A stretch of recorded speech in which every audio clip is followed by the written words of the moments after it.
Welcome inside the Pat Bowlen Fieldhouse for Broncos Country Connected.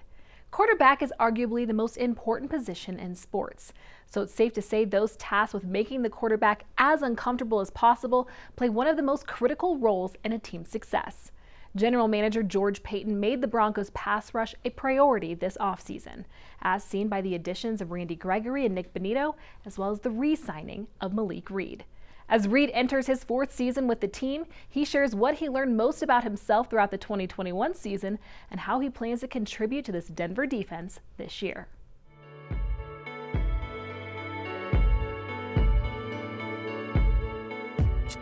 As I look back on the 2021 season, I really learned a lot about myself as a person and on the field as well. Had to deal with a few things throughout the season, like injuries and just so many shakeups. I feel like throughout the season that you learn and grow from each year, and I feel like it helped me continue to believe in myself more and more every time I stepped out there on the field.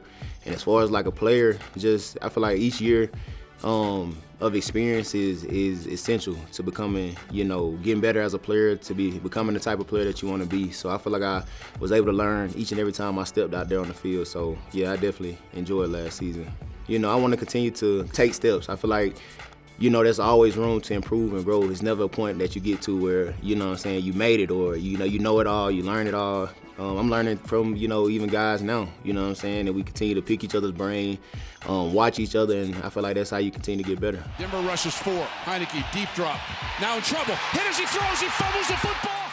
There is a particular game that I can think back to, and I would say the Washington game. I feel like that was a game not only for myself, but as the team that, that we really came out and showed, who we can be. I know we had some guys out that game, but we had a lot of guys step up, and it showed, I feel like, the type of depth that we had. And really, I feel like that game, I just really had a chance to play with my hair on fire, play free, and was just running around. Was able to really get after the quarterback. I feel like I rushed really well that game. I feel like it was one of my best games of the season. Came out with 2 sacks. And really was affecting, every area of the game. I feel like rushing the pass, the run game. So I feel like that was a good game. Heineke takes a snap, 4-man rush. Pocket starts to break down. Heineke hit and sacked back outside the 30-yard line.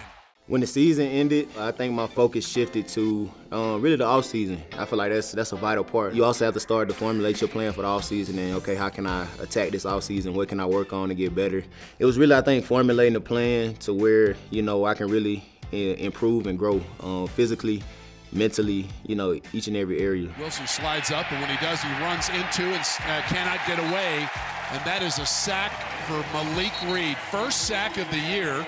Malik gets up and dances a bit. Why not? Oh, man, the pieces that George added in the offseason were huge. They're huge for our team. And it's nowhere but up from here. You know what I'm saying? We had some good things, in place already. And just to have additions like the guys that he brought in is amazing. And overall, you look at it as, okay, we have everything we need to be successful, to be the type of team that we want to be. And so it's up to us to make it all work. And so it really made me excited for, the future, each day to go to work and really help each other grow and get better. So it really made me excited. You got to affect the quarterback. If you can't get there with 4, you got to bring 5. If you can't get there with 5, you got to bring 6. I think Coach E, I feel like he does a good job of letting us be us and really letting us attack, not having to think so much and just, play what we see and go play fast and really be disruptive, do what we do best. And he does a good job of mixing it up as well. And he's a young mind, bright mind. And, I've enjoyed the defense that we've been installing so far and, how we've been able to attack so far. So I'm excited about what we got going.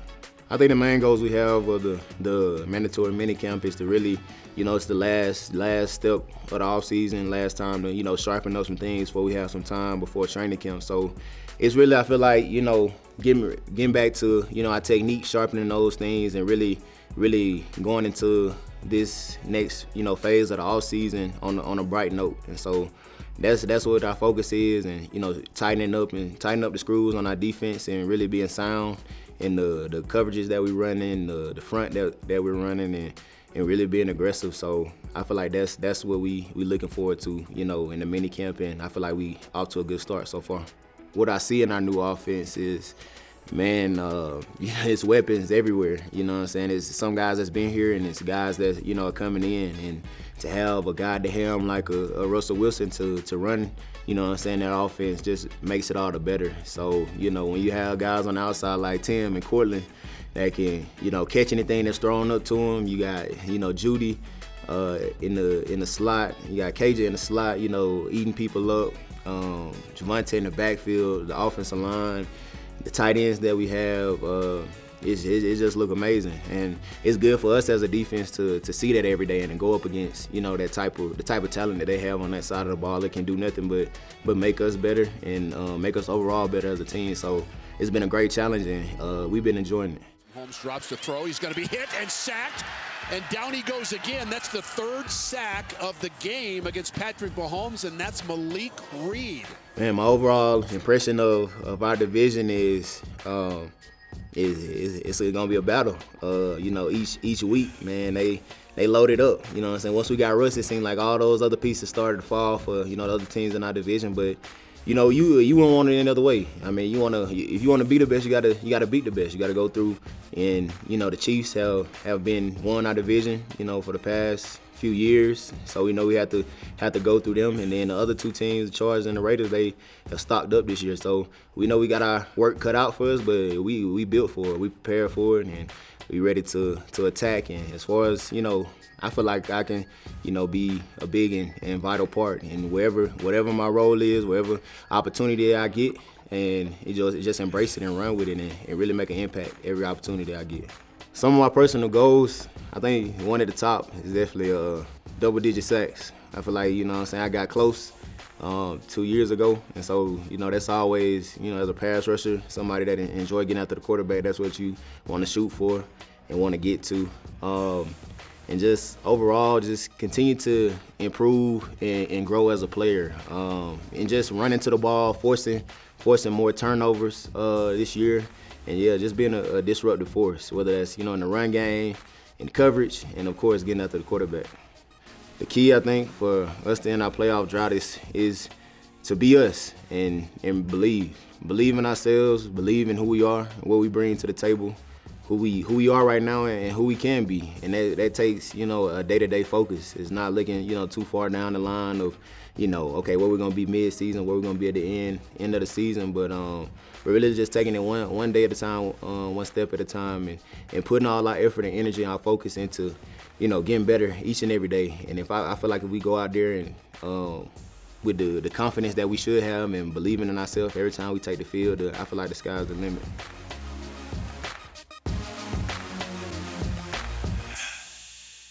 Looking forward to watching Reed rack up those double-digit sacks this season. Still to come on Broncos Country Connected, sticking with the defensive side of the ball, we'll relive the Hall of Fame career of Champ Bailey. You won't want to miss it. The greatest achievement for me would be my football career. One man anchored the greatest defense Denver has ever seen. Randy was a playmaker. Randy was very smart. Hear his story. I believe I was blessed with an athletic ability. Experience his career. That guy's absolutely a Hall of Famer. It's a travesty that he's not in. It just is. Randy Gradishar, the heart and soul of the Orange Crush, premieres June 29th at 6:30 on Denver 7.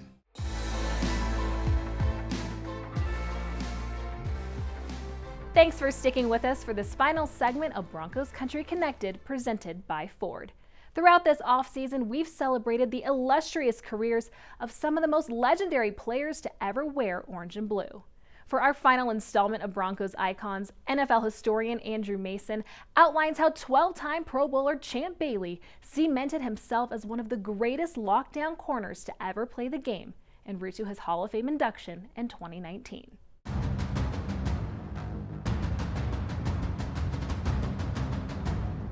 Champ Bailey came to Denver as the result of a serendipitous collection of circumstances. First of all, Champ wanted a new contract in Washington. Clinton Portis wanted a new contract in Denver. The Broncos had just lost to the Colts in the playoffs, and their secondary had been singed by the great Peyton Manning and company. So there was a clear need for an upgrade, even though they knew Clinton Portis was a great running back, but a cornerback like Champ Bailey, you're not going to be able to find. So that was in Mike Shanahan's mind. And what you had in the end was the first player-for-player swap of current Pro Bowlers from that year in nearly 3 decades. I'd like to give the first game ball to Champ Bailey.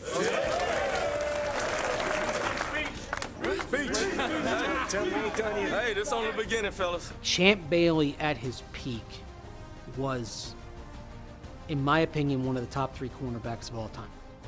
And the Broncos got him at his peak. He was very good from the jump. He should have been a Pro Bowler as a rookie in Washington back in 1999, in much the same way I believe Pat Surtain should have been a Pro Bowler in Denver this past season. But sometimes it takes a while for the recognition to catch up to your play. Bailey becomes a Pro Bowler his second year. What happens in Denver, though, is that he matures as a cover corner, and he starts not only making plays, but maximizing the rarer opportunities when the ball was being thrown in his direction. In 05 and 06 in particular, if the ball went to him, it was as likely that he was going to intercept it as the receiver was going to catch it. And it was the no-fly zone before the term no-fly zone came into play. And you knew if the ball went in his direction, there was a decent chance he was going to take it and go back the other way. I think back to a pick 6 that he had right at the start of the second half, third quarter, against the Chargers in 05. The Broncos are 0-1. They're behind at halftime. Everything is going wrong at that moment. Looks like the team is teetering there in week 2, and Champ Bailey has the pick 6 off of Drew Brees there to start the second half, and all of a sudden everything was right, and that started the Broncos on a run where they won 14 of 16 games before losing in the AFC Championship. He flushed and throws in the run pass, going to be intercepted. Champ Bailey in the end zone, down the sideline. Bailey, 30, 40, foot race. Bailey stepped out of a tackle. Champ Bailey had a different impact on the 2 teams that reached the AFC Championship game while he was here. In 05, the team that lost to the Steelers, he was the dominant player on that team. Him, John Lynch, fellow Hall of Famer in the secondary, Nick Ferguson having a great season working alongside John Lynch. That year, you had the best secondary in football that really powered that team to the AFC Championship. Of course, he had the near pick 6 against New England the week before, falls just short. In New England, they'll tell you that should have been a fumble and a touchback. But as it turned out, it was ruled fumble went out the 1-yard line, Broncos ball, they score next play. That was Champ Bailey's team that made the AFC Championship in 05. Fast forward 8 years. Champ Bailey is dealing with a foot injury all season, and he misses a lot of time. Thanks to Peyton Manning and the offense being otherworldly that year, doesn't hurt the Broncos. They go right on, soar to the AFC Championship game. But in the divisional round, when the Broncos beat San Diego, Chris Harris Jr. suffers a torn ACL. The Broncos put Quentin Jammer out there, and immediately Philip Rivers starts picking on Quentin Jammer, his former teammate. And so at that moment, the Broncos defense has absorbed so many injuries, seasoning injuries to guys like Von Miller and Derek Wolfe, and then Chris Harris Jr. Champ Bailey was desperately needed, so despite being in agonizing pain, returns to the lineup for the AFC Championship game, basically playing on one healthy foot, plays very well. Finally, the Broncos reached the Super Bowl with Champ Bailey. So when they won the AFC in 2013, Champ wasn't the defining player, but in much the same way as Peyton Manning a couple of years later, it was about getting the very last drops out of Champ Bailey that were available before, as his body was betraying him. Everything we got, just like a day. Everything we got. Damn right. Hey, finish on 3. 1, 2, 3. Champ Bailey is a Broncos icon because he's the greatest cornerback ever to play for the Denver Broncos. He's one of the 5 greatest cornerbacks in NFL history. and because for a generation of Broncos football made his side of the field impossible to throw upon. And Denver got 10 seasons out of Champ Bailey.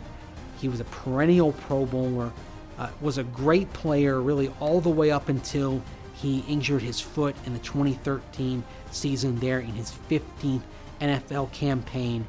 And then the cherry on the sundae is that Champ Bailey is a first ballot Hall of Famer, and except for a brief moment in 2018, nobody has worn the number 24 jersey since then. It's not a coincidence. Maybe no one will ever wear number 24 again.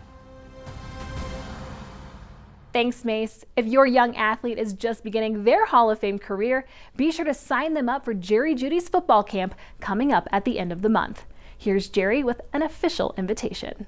Hey Broncos Country, I'm Jerry Judy. Be sure to join me for my youth football camp happening right here at the UC Health Training Center on Sunday, June 26th. I'll be here alongside some of my teammates and friends and coaching staff teaching you the fundamentals of football. This is for all athletes grades 1 through 10. Registration ends June 22nd. We hope to see you all out here for that camp at the end of June.